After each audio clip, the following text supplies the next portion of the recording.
बिस्मिल्लाहिर्रहमानिर्रहीम अस्सलामु अलैकुम वरहमतुल्लाहि वबरकातुहू। उम्मीद है दोस्तों सब खैर आफियत से होंगे। आज के अपने इस वीडियो के अंदर हम CS101 के 5 मॉड्यूल कवर करेंगे। मॉड्यूल नंबर 71 से लेकर मॉड्यूल नंबर 75 तक। इन 5 मॉड्यूल के अंदर जो जो इम्पोर्टेंट बातें हैं वो सारी की सारी इम्पोर्टेंट बातें आप लोगों को डिटेल से बताऊँगा। तो पहला हमारा जो मॉड्यूल है वो है मॉड्यूल नंबर 71, जिसमें पहली जो इम्पोर्टेंट कंसेप्ट है वो है जी ब्राउज़र या फिर वेब सर्वर्स। दोस्तों ये ब्राउज़र्स या वेब सर्वर क्या होते हैं, पहले मैं आपको जो भी कंसेप्ट बताऊंगा पहले अपनी वर्डिंग में इजी करके बताऊंगा, फिर उसके बाद यहाँ पे उसकी जो डेफिनेशन लिखी हुई है वो बताया करूँगा। तो यहाँ पे वो कह रहा है व्हाट इज़ ब्राउज़र या फिर वेब सर्वर्स। दोस्तों जो चीज़ें इंपॉर्टेंट उनको मैंने हाईलाइट भी किया हुआ है। आप भी अपने हैंडआउट्स के अंदर जो है CS101 के हैंडआउट्स ओपन करें और वहाँ पे जिन चीज़ों को मैंने हाईलाइट किया आप भी सिर्फ उन्हीं चीज़ों को हाईलाइट कर लें ताकि ये चीज़ आपके लिए बाद में कारआमद होगी। दोस्तों ब्राउज़र या वेब सर्वर्स को अगर मैं सिंपली वर्डिंग में बताऊं तो बेसिकली एक ऐसी एप्लीकेशन जहां पे आप अपनी कोई भी क्यूरी सर्च करते हो और आपकी क्यूरी के रिलेटेड सर्वर पर जितना भी मटेरियल होता है, सर्वर पर जितना भी डाटा होता है, उस डाटा में से आपकी क्यूरी के रिलेटेड जब रिज़ल्ट फाइंड किए जाते हैं तो वो जो एप्लीकेशन फाइंड करके लेके आ रही है आपकी क्यूरी के रिलेटेड रिज़ल्ट, उसको बेसिकली उस एप्लीकेशन को या उस सॉफ्टवेयर को हम ब्राउज़र या फिर वेब सर्वर्स कहते हैं। अब यहाँ पे दो कंसेप्ट मैंने बताए हैं आपको कि ये एक ऐसी एप्लीकेशन होती है जिसमें आप अपनी क्यूरी पुट करते हो और वो आपकी क्यूरी के रिलेटेड सर्वर पर मौजूद डाटा में से रिज़ल्ट फाइंड करके लेके आता है।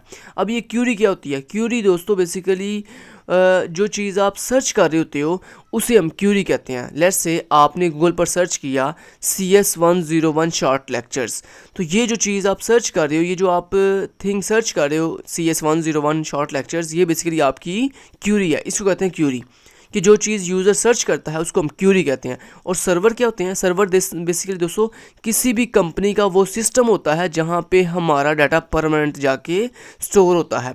जैसे गूगल का सर्वर मतलब गूगल का वो सिस्टम, गूगल का वो कंप्यूटर जहाँ पे हमारा डाटा जाके स्टोर हो रहा है, उसे हम कहेंगे गूगल सर्वर। ऐसे ही फेसबुक सर्वर मतलब फेसबुक का वो सिस्टम या फेसबुक का वो कंप्यूटर जहाँ पे हमारा डाटा, पूरी दुनिया का डाटा जाके फेसबुक के सिस्टम पर स्टोर हो रहा है परमानेंटली, उसे हम कहेंगे फेसबुक का ये क्या है जी? सर्वर है। तो उम्मीद है अब आपको क्लियर हो गया होगा कि क्यूरी वो चीज़ जो आप सर्च करते हो, वो कोई भी चीज़ होती है। जैसे आपने कुछ भी सर्च किया, आपने कोई सॉन्ग सर्च किया, आपने कोई नात सर्च किया, आपने होली कुरान की कोई तिलावत सर्च की, तो जो चीज़ आप यूट्यूब पर या किसी भी सर्च इंजन पर सर्च करते हो उसे हम कहते हैं क्यूरी। और जहाँ से आपका डाटा सर्च होके आता है, जिस सिस्टम से, जिस कंप्यूटर से, उसको हम कहते हैं सर्वर। तो यही दोस्तों ब्राउज़र की डेफिनेशन है कि ब्राउज़र एक ऐसी एप्लीकेशन होती है जो आपकी क्यूरी के रिलेटेड सर्वर पर मौजूद डाटा में से रिजल्ट जो है वो क्या करके लेके आती है? फाइंड करके लेके आती है। तो अब दोस्तों हम यहाँ से इसकी डेफिनेशन पढ़ लेते हैं। तो कहता है अब browser reside on the user computer. और ये बात याद रखिएगा, जो ब्राउज़र होता है वो आपके कंप्यूटर में, आपके लोकल लैपटॉप या फिर लोकल कंप्यूटर में मौजूद होता है। जैसे देखो मैं इस वक्त अपने लैपटॉप पर काम कर रहा हूँ और मेरे लैपटॉप पर इस वक्त देखो ये एक ब्राउज़र है जिसका नाम है क्या जी? Chrome browser. ठीक है, तो मैं इस पर क्या कर रहा हूँ? चीज़ें सर्च कर रहा हूँ।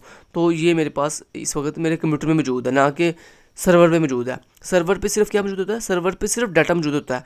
जो ब्राउज़र होता है, जो सर्च इंजन, जो ब्राउज़र होता है वो आपके अपने लोकल सिस्टम में मौजूद होता है। यही वो बात कर रहा है। कहता है अब browser reside on the user computer, कि ये एक ऐसा ब्राउज़र जो होता है ये एक ऐसी एप्लीकेशन होती है जो कंप्यूटर यूज़र के कंप्यूटर में मौजूद होती है and is charged with the task of obtaining material. और कहता है इसकी जिम्मेदारी क्या होती है? इसकी जिम्मेदारी होती है कि मटीरियल को ऑब्टेन करके लेके आना, मटीरियल को फैच करके लेके आना सर्वर से, रिक्वेस्टेड बाय द यूज़र। जो चीज़ यूज़र ने रिक्वेस्ट की होती है, मतलब जो चीज़ क्यूरी के अंदर यूज़र ने रिक्वेस्ट की होती है फाइंड करने के लिए, उस रिक्वेस्ट की यूज़र की जो है वो क्यूरी के रिलेटेड आपका जो ब्राउज़र होता है, जो आपके कंप्यूटर लोकल सिस्टम में मौजूद होता है, ये क्या करता है? ये सर्वर से जाता है और जाके आपकी क्यूरी के रिलेटेड जो डाटा फैच करके लेके आता है and presenting these material to the user in an organized manner.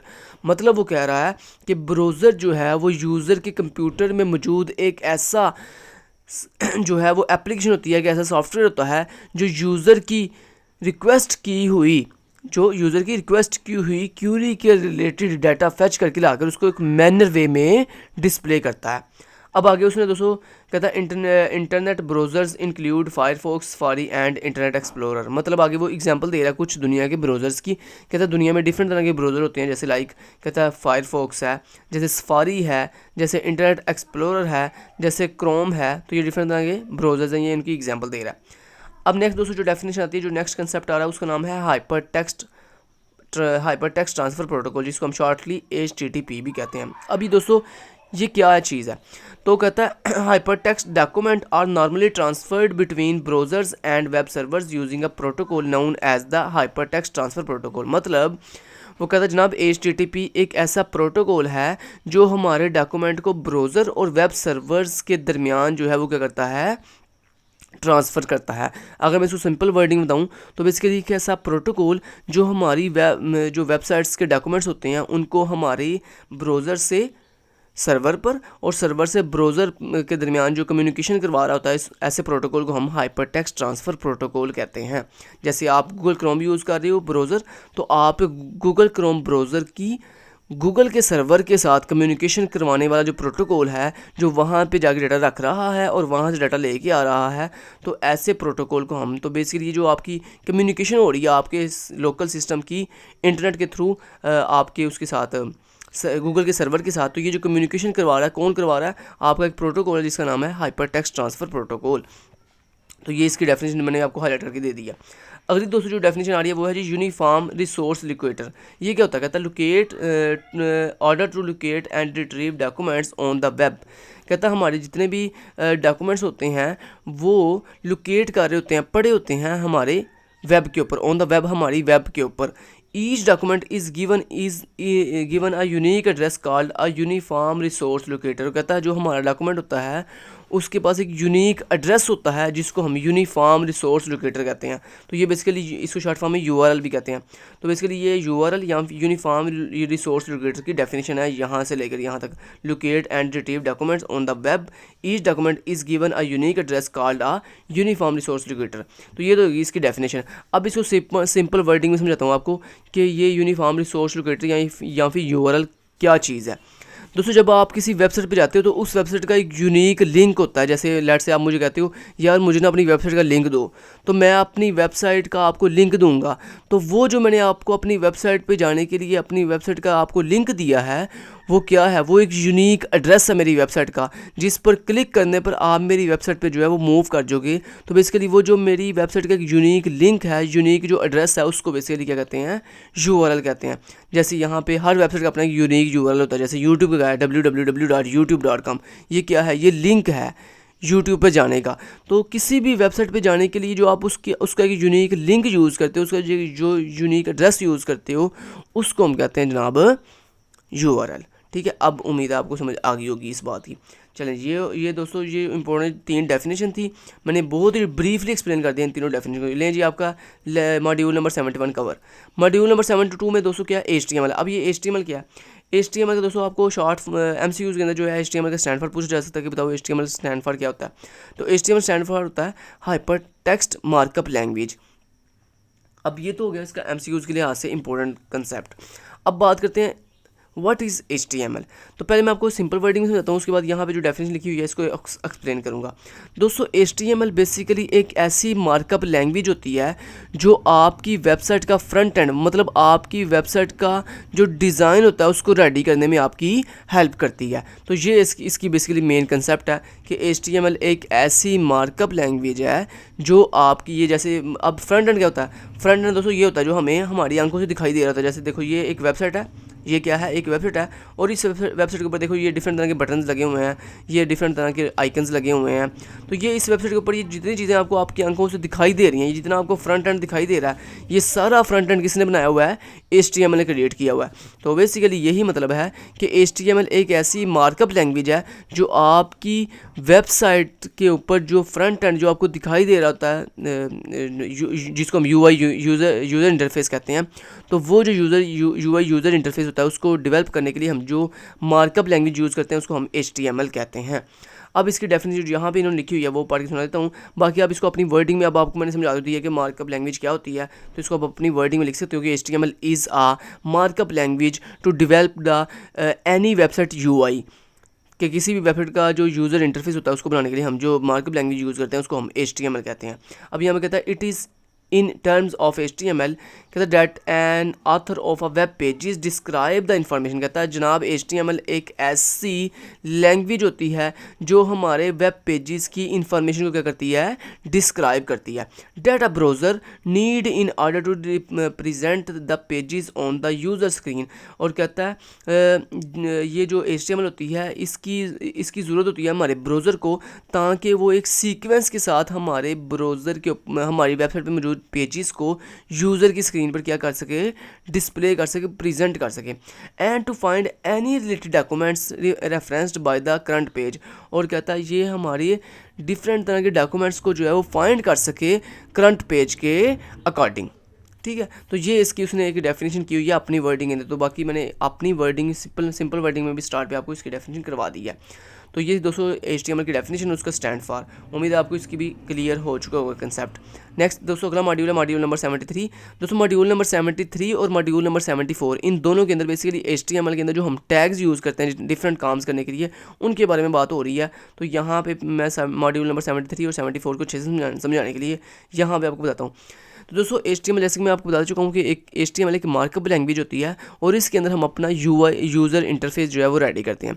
अब दोस्तों यूज़र इंटरफेस को रेडी करने के लिए हम डिफरेंट तरह के टास्क परफॉर्म करते हैं, जैसे आपने हेड पोर्शन बनाना होता है, जैसे आपने बॉडी पोर्शन बनाना होता है। तो दोस्तों आपने HTML के अंदर जिस तरह का टास्क परफॉर्म करना हो ना उसी के रिलेटेड बेसिकली आपने एक टैग लगाना होता है। अब ये टैग क्या होता है, टैग बेसिकली एक कीवर्ड होता है जो क्या करता है, आपकी वेबसाइट के फ्रंट एंड के ऊपर जो चीज़ आपने डेवलप करनी होती है, जो चीज़ आपने वेबसाइट के ऊपर बनानी होती है, उसके रिलेटेड जो हम यूनिक कीवर्ड यूज़ करते हैं ना उसको HTML के अंदर हम टैग कहते हैं। जैसे मान लो आपने हेड बनाना है, हेड सेक्शन बनाना है, तो उसके लिए दोस्तों हमारे पास HTML के अंदर हेड नाम का टैग होता है। ऐसी आपने बॉडी बनानी है तो उसके लिए हमारे पास बॉडी नाम का टैग होता है। ऐसी आपने कोई हेडिंग लगानी है, कोई भी हेडिंग देनी है, तो हेडिंग के लिए हमारे पास H1 से लेकर H6 तक डिफरेंट टैग्स होते हैं। H1 H2 H3, मतलब H1 होता है, फिर H2 होता है, फिर H3 टैग होता है, फिर H4 टैग होता है, फिर H5 होता है, फिर देन H6 होता है।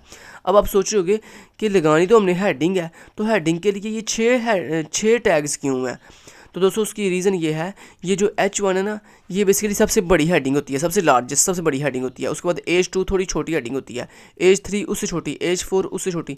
मतलब ये कि इन 6 के 6 टैग्स के साथ लगती हेडिंग ही है, लेकिन उनका साइज़ जो है वो क्या होता है, वेरी करता है। तो H1 सबसे बड़ी हेडिंग होती है और H6 सबसे छोटी हेडिंग होती है।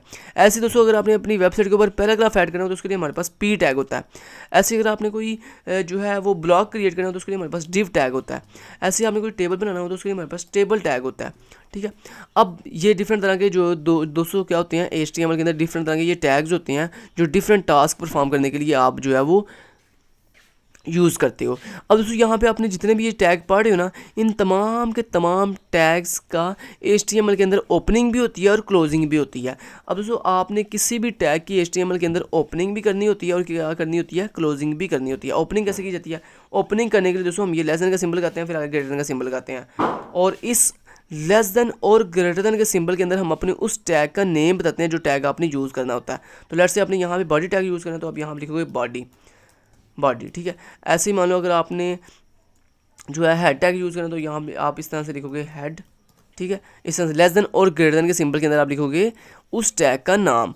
तो इसे हम कहते हैं दोस्तों ओपनिंग टैग, इसे हम क्या कहते हैं HTML का ओपनिंग टैग। अब क्लोजिंग टैग कैसे होता है, क्लोजिंग टैग दोस्तों सेम ऐसे ही होता है, उसमें सिर्फ डिफरेंस ये होता है कि क्लोजिंग टैग के अंदर लेस देन आगे एक फॉरवर्ड स्लैश होती है और फिर देन आगे सेम टैग का नाम होता है। लेकिन ये याद रखिएगा जो टैग आपने ओपन किया है सेम उसी नाम से आपने टैग को क्लोज भी करना होता है।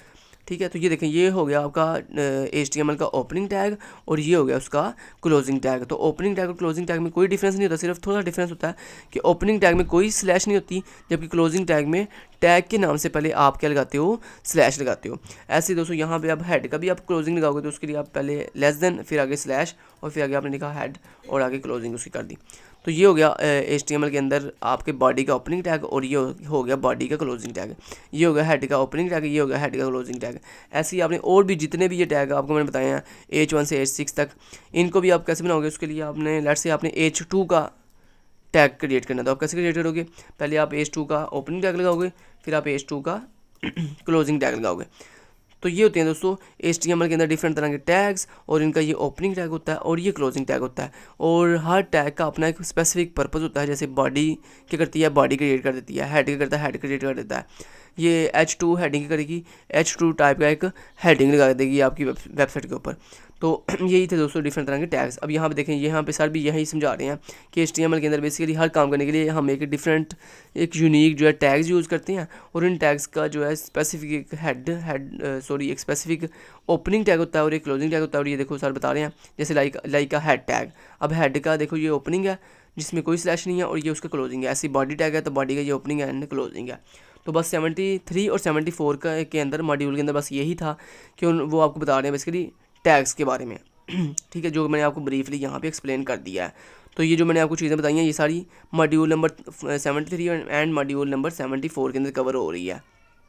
और ये देखो मॉड्यूल नंबर 74 के अंदर भी सर टैग्स की ही बात कर रहे हैं, मोर ऑन HTML। अब यहाँ पे एक बात आने की है, if you are further interested to develop HTML pages, here is a detailed content available for you W3 schools. Basically इसके बारे में मैं आपको बता दूँ कि सर कह रहे हैं कि अगर आपने मज़ीद ब्रीफली जो है वो चीज़ें सीखनी है HTML के टैग्स के बारे में, तो उसके लिए आप फर्दर जो है ना विज़िट के लिए W3 स्कूल को विज़िट कर सकते हो। अब ये W3 स्कूल क्या है दोस्तों, बेसिकली W3 स्कूल एक वेबसाइट है दुनिया की बहुत ही पॉपुलर, जहाँ पे डिफरेंट तरह की लैंग्वेजेस के उन्होंने जो है वो आर्टिकल्स बना के रखे हुए हैं। आपने अगर कोई भी लैंग्वेज सीखनी हो तो आप सिंपली W3 स्कूल पर जाओ और वहाँ पर जाकर अपनी पसंदीदा जो भी लैंग्वेज है उस लैंग्वेज को विज़िट करके उसके सारे के सारे टॉपिक्स जो है वो ब्रीफली जो है वो डिटेल से स्टडी कर सकते हो। तो ये बेसिकली सारे बता रहे हैं आपको कि अगर आप भी HTML को मज़ीद अच्छे से सीखने के लिए इंटरेस्टेड हैं तो आप W3 स्कूल्स की ऑफिशियल वेबसाइट पर जाकर HTML की मज़ीद डिटेल जो है वो सीख सकते हैं।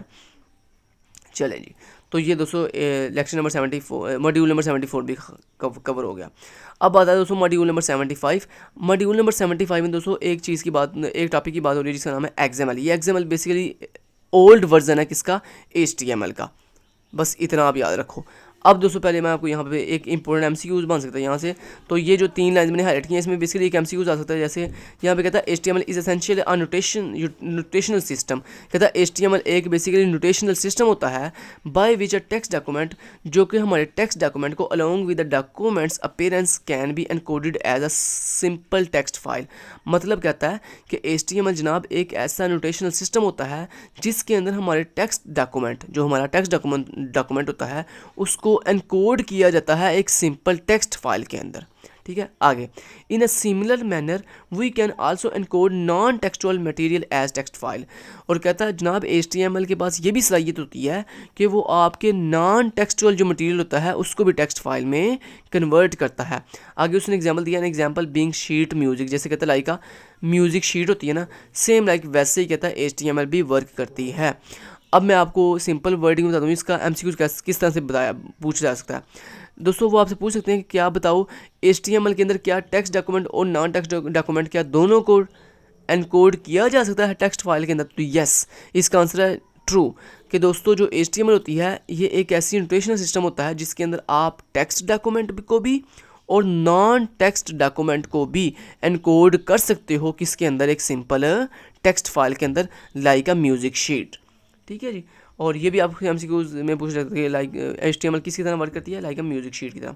अब दोस्तों बात करते हैं नेक्स्ट XML की। तो ये जो मैंने लाइन हाईलाइट की है ये बेसिकली XML के बारे में है। कहता था XML स्टैंड, सबसे पहले तो आपको XML का स्टैंड फॉर याद होना चाहिए। तो XML का स्टैंड फॉर है एक्सटेंसिबल मार्कअप लैंग्वेज।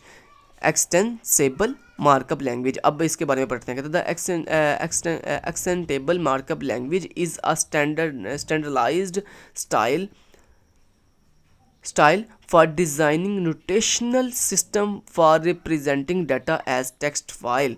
अब इसका क्या मतलब है, कहता है जनाब जो XML लैंग्वेज होती है ये एक स्टैंडर्डाइज जो है स्टाइल होता है, एक स्टैंडर्डाइज स्टाइल होता है जो क्या करता है, जो फॉर डिज़ाइनिंग नोटेशनल सिस्टम, कहता है जो हमारे नोटेशनल सिस्टम को डिज़ाइन करने for representing data as text file, कहता है जो हमारे नोटेशनल सिस्टम को डिज़ाइन करने और साथ ही साथ हमारे डाटा को टेक्स्ट फाइल के अंदर रिप्रेजेंट करने के लिए यूज़ किया जाता है। ठीक है, तो यहाँ तक क्लियर होगी बात कि XML बेसिकली एक ऐसी स्टैंडर्डाइज स्टाइल होता है जो आपके नोटेशनल सिस्टम को डिज़ाइन करने और आपकी आपके डाटा को टेक्स्ट फाइल के अंदर रिप्रेजेंट करने के लिए यूज़ किया जाता है। अब आगे बात कर रहा है वो, XML is a simplified derivative of an older set of standard called the standard generalized markup language better known as SGML।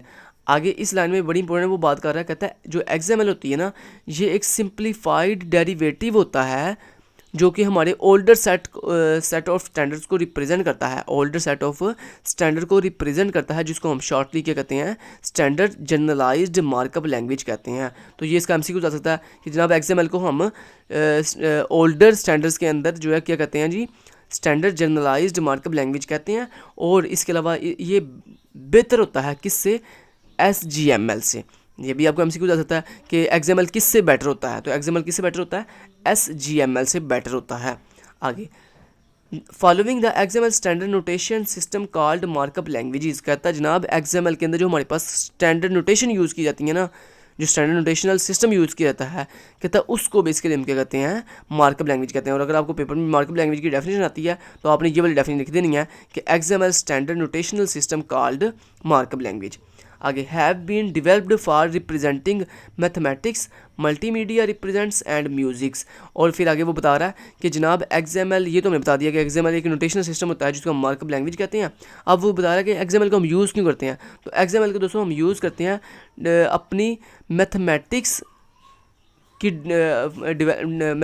की रिप्रेजेंटेशन करने के लिए। पहले उसने बताया have been developed for representing mathematics, कि हम अपनी मैथमेटिक्स की रिप्रेजेंटेशन करने के लिए। आगे दूसरा, मल्टीमीडिया प्रेजेंटेशंस, और मल्टीमीडिया की प्रेजेंटेशन करने के लिए, एंड म्यूज़िक, और म्यूज़िक की प्रेजेंटेशन करने के लिए। तो ये तीन मेन काम करने के लिए हम जो है वो XML को यूज़ करते हैं।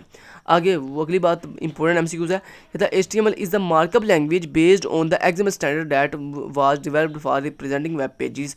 कहता है HTML एक ऐसी मार्कअप लैंग्वेज है जो बेस कर रही है किसके ऊपर, XML स्टैंडर्ड के ऊपर बेस कर रही है। ये इंपॉर्टेंट MCQ आ सकता है आपको कि HTML किस पे बेस कर रही है। तो देखो यहाँ पे जो इंपॉर्टेंट MCQs है वो मैंने आपको साथ हाईलाइट करके बता रहा हूँ साथ कि ये इंपॉर्टेंट MCQs है, ये इंपॉर्टेंट शॉर्ट क्वेश्चन है।